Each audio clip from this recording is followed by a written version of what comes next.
Olá, você está no canal Cova dos Leões. Eu me chamo Felipe Lemos e na data de hoje nós vamos dar continuação à nossa jornada na Páscoa.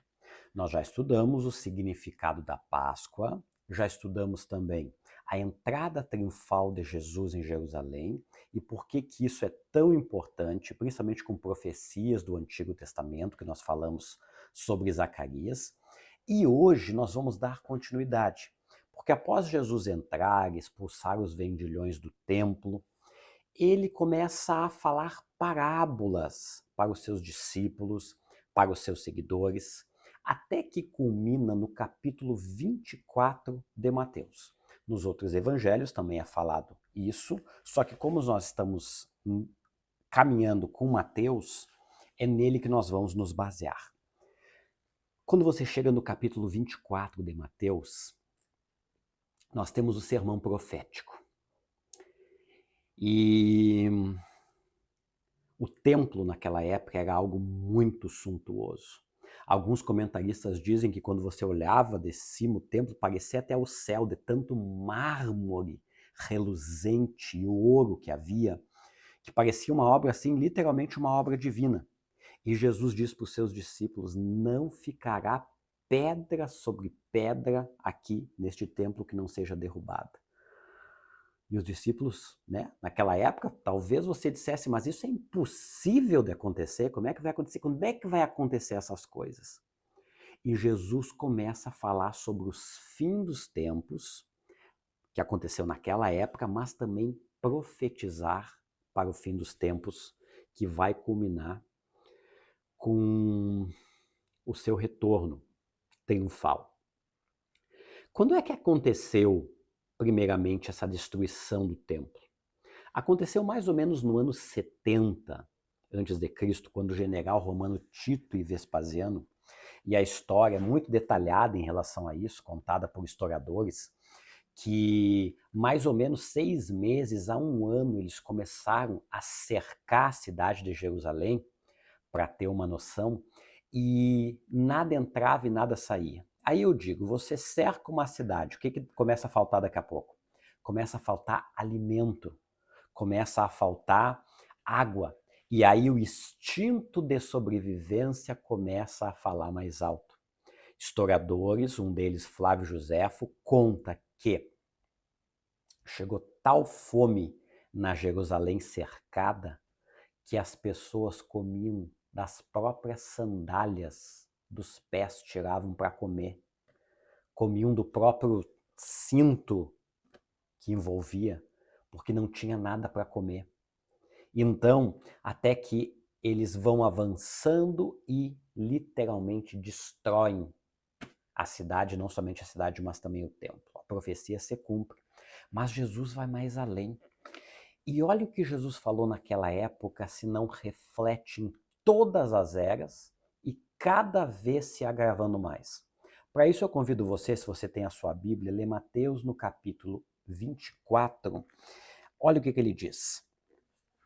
Ele estava novamente no Monte das Oliveiras com os discípulos, e os discípulos perguntam quando é que isso vai acontecer.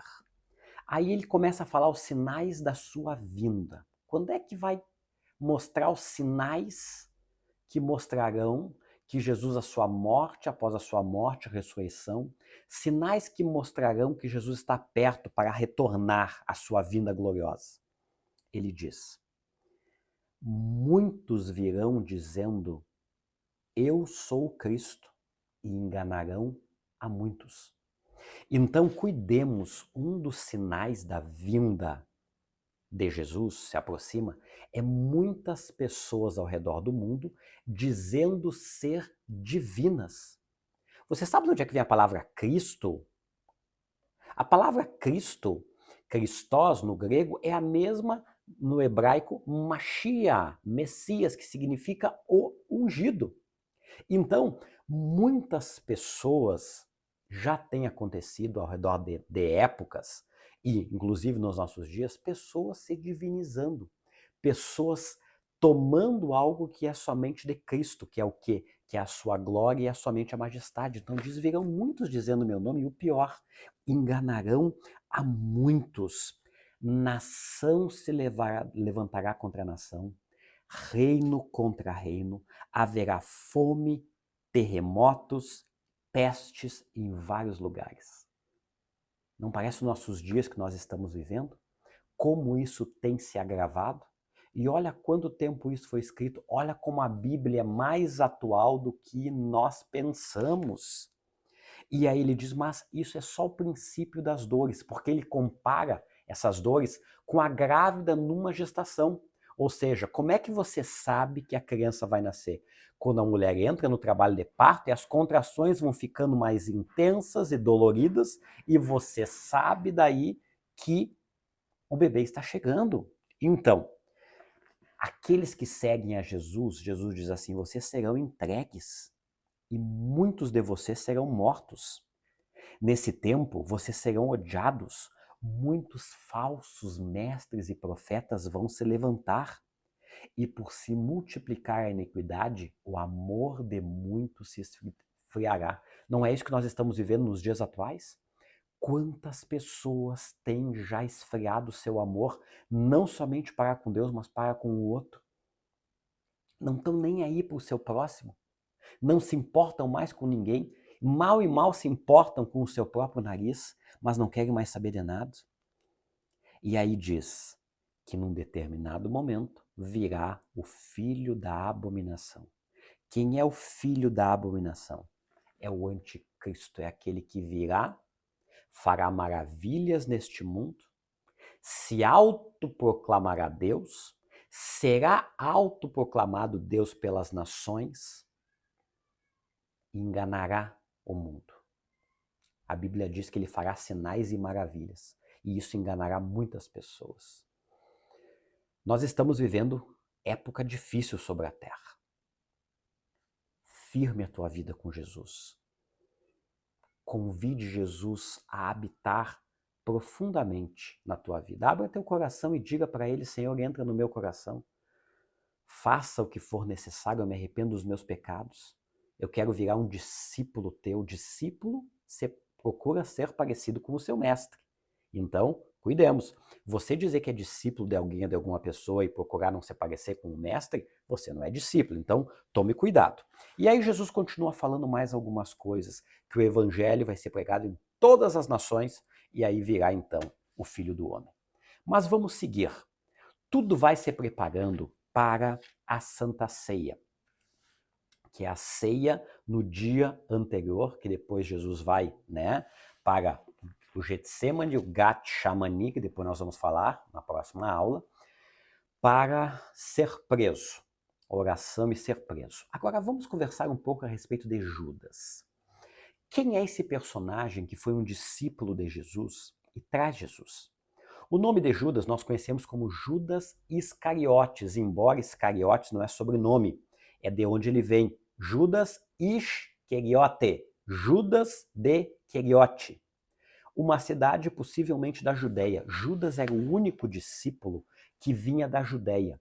Todos os demais discípulos vinham da Galileia. E os discípulos da Galileia, entre os da Judéia, as pessoas, o povo da Judéia, consideravam os da Galileia pessoas iletradas, pessoas duras, pessoas de dura cerviz, grossas, E Judas foi o único discípulo que veio da Judéia. Isso é comum acontecer, e nós temos que tomar cuidado, por exemplo, quando Jesus fala sobre Pedro, inicialmente, Simão Bar Jonas. Bar Jonas não é sobrenome. Bar significa filho de. Simão, filho de Jonas, que na transliteração pode ser filho de Jonas ou filho de João, certo? Então, Judas de Queriote. Nós não podemos afirmar, mas alguns comentaristas acreditam que Judas era do grupo dos sicários. Sicários era um grupo revolucionário que matava romano pela libertação do povo judeu. Então, os discípulos, não somente Judas, mas os discípulos e o povo geral, por que boa parte não aceitaram Jesus? Porque eles acreditavam que quem viria seria o libertador de Israel. Seria aquele homem cavalgando no cavalo branco, e olha que coisa interessante, Jesus entra montado num jumentinho. E acabaria com os romanos e colocaria Israel no centro do mapa e tudo ficaria bem. Agora não é isso que acontece. Então, quando Jesus começa a falar sua morte, muitos dos que seguiam Jesus já não seguiam mais. E possivelmente Judas, eu disse possivelmente Judas, começa a se decepcionar, porque não consegue entender que primeiro Jesus vem como sofredor para morrer pelos nossos pecados, mas virá na sua outra vinda como o verdadeiro rei. Jesus veio como cordeiro, mas agora ele não está mais como cordeiro no céu, ele está como leão. E esse leão da tribo de Judá, muito em breve, aparecerá e virá para resgatar a sua igreja. E aí o que acontece? Judas tinha umas peculiaridades. Os evangelhos dizem que é ele que guardava a bolsa com o dinheiro das doações que recebia. Mas quando nós vamos no evangelho de João, diz ali que Judas roubava da bolsa das ofertas que recebia. Judas era uma pessoa extremamente avarenta. Como é que você vê isso? Primeiro, porque ele era um ladrão. Segundo, em determinado momento, um pouco antes de acontecer a ceia, Jesus está em Betânia com os seus amigos, né? E Maria quebra um vaso com um perfume muito caro, que é dito que valia mais ou menos 300 denários. O denário era o salário de um dia, um denário era praticamente 300 dias de trabalho. E quando ela faz aquilo por amor a Jesus, levanta Judas e diz: por que essa mulher fez isso? Por que não vendemos isso e demos dinheiro aos pobres? Ou seja, ele estava querendo, né, justificar, não por amor aos pobres, mas por amor ao dinheiro. E aí Jesus diz: os pobres sempre vão ter comigo, vão ter com vocês. Agora ela sabe que, né, eu não vai ser assim. Então, olha que interessante. Judas começa a passar por tudo isso até que culmina ele conversando com o grupo, os religiosos da época, né, que eram fariseus, que eram saduceus, que eram os membros do Sinédrio, que era o conselho, né, dos religiosos que faziam na época, e decide vender Jesus por 30 moedas de prata. 30 shequels. O que era 30 shequels? 30 shequels equivalia mais ou menos a 120 denários. 4 meses de trabalho. Imagina o que aquela mulher quebrou, Maria quebrou aos pés de Jesus, equivalia a 300 dias. Olha o apreço, o amor que ela tinha pelo Mestre Jesus. Agora, olha que interessante, 30 shequels equivalia ao preço de um escravo. No Antigo Testamento, se uma pessoa era morta por um boi, tinha que indenizar, né, a família dessa pessoa com 30 shequels. Você consegue entender? Tem todo um processo explicando tudo isso. Então, Judas, ele mostra sinais, ele vende Jesus até que chegam à última reunião entre Jesus e seus discípulos, que é a Santa Ceia.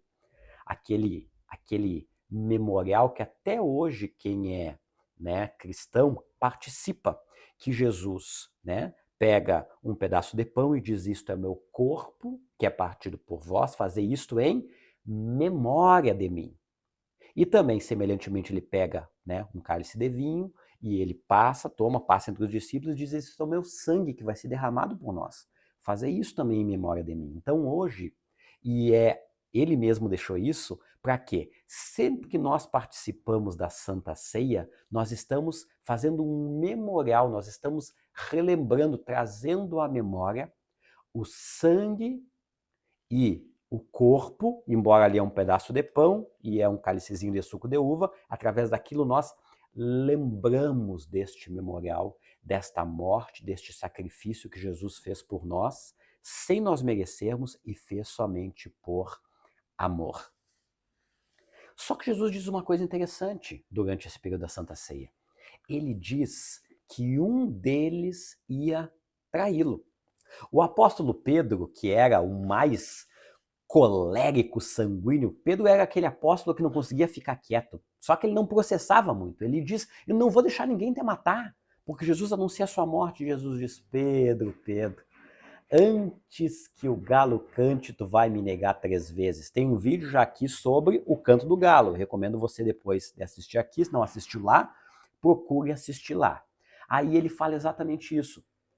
E ele diz: aquele que molhar o pão comigo é esse que vai me trair. Agora, olha que interessante. A comida naquela época, e a mesa, era feita completamente diferente, não era feita em cadeiras. Geralmente a mesa ou era quadrada ou era em formato de L, e sempre o personagem principal existia o anfitrião, né, que era o personagem principal, e tinha os convidados de honra, um que ficava à direita, o outro ficava à esquerda. Naquela época, como a mesa era quadrada ou em formato de L, o que aconteceria?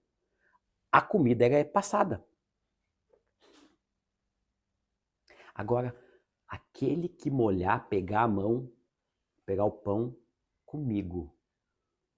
Possivelmente os historiadores acreditam que quem estava de um lado de Jesus como convidado de honra era Judas.